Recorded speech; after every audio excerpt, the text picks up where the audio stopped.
Paternidade divina base. 1 João 4, 13 a 16. Você já parou para pensar que antes de Deus criar o mundo, ele já era pai? Essa verdade muda tudo. Muda a forma como vemos Deus. E muda a forma como nos vemos. Hoje eu quero te conduzir por uma das revelações mais profundas da fé cristã, a paternidade divina.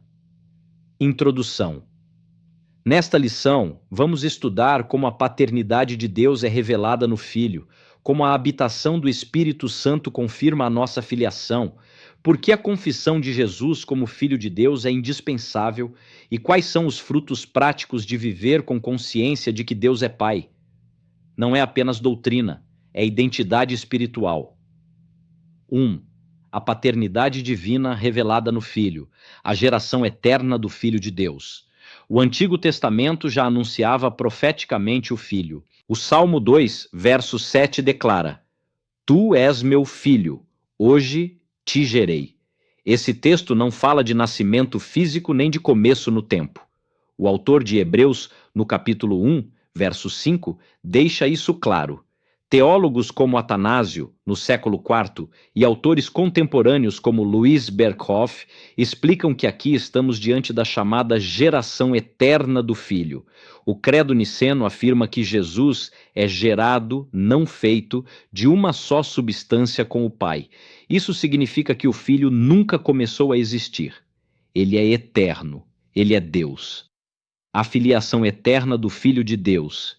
Isaías, capítulo 9, verso 6 diz: Um menino nos nasceu, um filho se nos deu.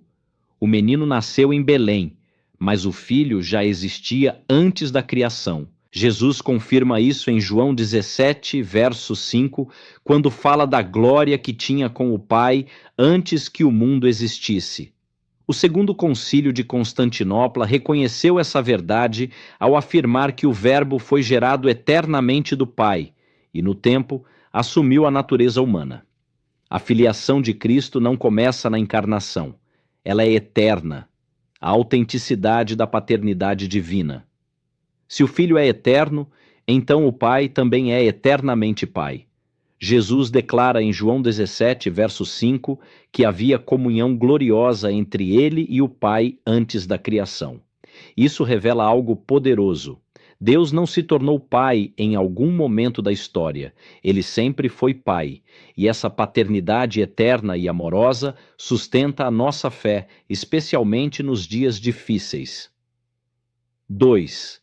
A habitação divina como evidência da filiação. O dom do Espírito Santo como selo da paternidade. Em 1 João 4, verso 13, lemos: Nisto conhecemos que permanecemos nele e ele em nós, porque nos deu do seu Espírito. O Espírito Santo é o selo da nossa filiação. Paulo afirma em Efésios 1, versos 13 e 14, que ele é o penhor da nossa herança. Esse dom não é mérito humano, é graça do Pai, como vemos em Atos 2, verso 38. A mutualidade da habitação João diz algo profundo. Estamos em Deus e Deus está em nós.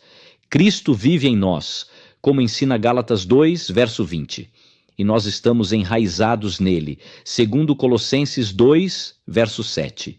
Deus não é distante, ele habita no crente. Isso gera segurança espiritual, identidade, descanso. O Espírito Santo como mediador da relação paternal, Paulo escreve em Gálatas 4, verso 6.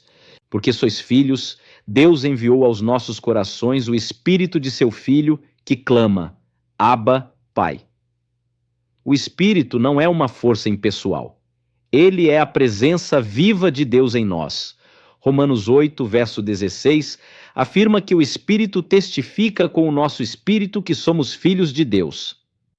3. A confissão de Jesus como Filho de Deus, a testemunha ocular da encarnação. João não fala por especulação, ele fala como testemunha. Em 1 João 4, verso 14, ele declara: Vimos e testificamos que o Pai enviou seu Filho para Salvador do mundo. Matthew Henry explica que João viu Cristo em sua encarnação, em suas obras, em sua morte, em sua ressurreição e em sua ascensão. Por isso, João tinha certeza absoluta: Jesus é o Filho de Deus. A confissão que gera habitação e salvação, 1 João 4, verso 15, afirma: qualquer que confessar que Jesus é o Filho de Deus, Deus está nele e ele em Deus. Confessar é reconhecer, é se render, é se submeter. Negar o Filho é negar o Pai. Confessar o Filho é viver em comunhão com o Pai, como lemos em 1 João 2, verso 23. A impossibilidade da paternidade sem o Filho Jesus declarou em João 14, versos 7 a 9. Quem vê a mim, vê o Pai. Hebreus 1, verso 3, afirma que o Filho é a expressão exata do ser de Deus. Não existe acesso ao Pai fora de Cristo. 4. Os frutos práticos da consciência da paternidade divina. Quem vive como filho, vive diferente. Quem entende que Deus é Pai, não vive dominado pelo medo. O amor de Deus é eterno, como diz 1 João 4, verso 16.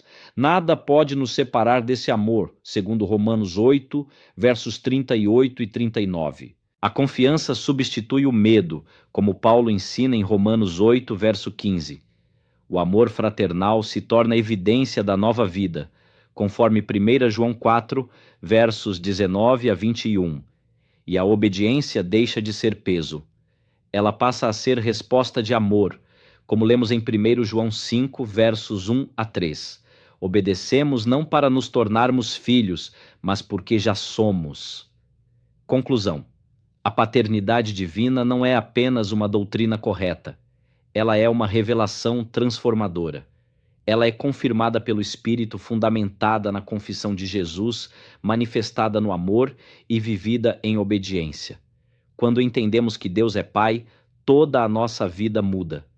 Se esse vídeo foi relevante para você, inscreva-se no canal de Daquê, curta, comente e compartilhe.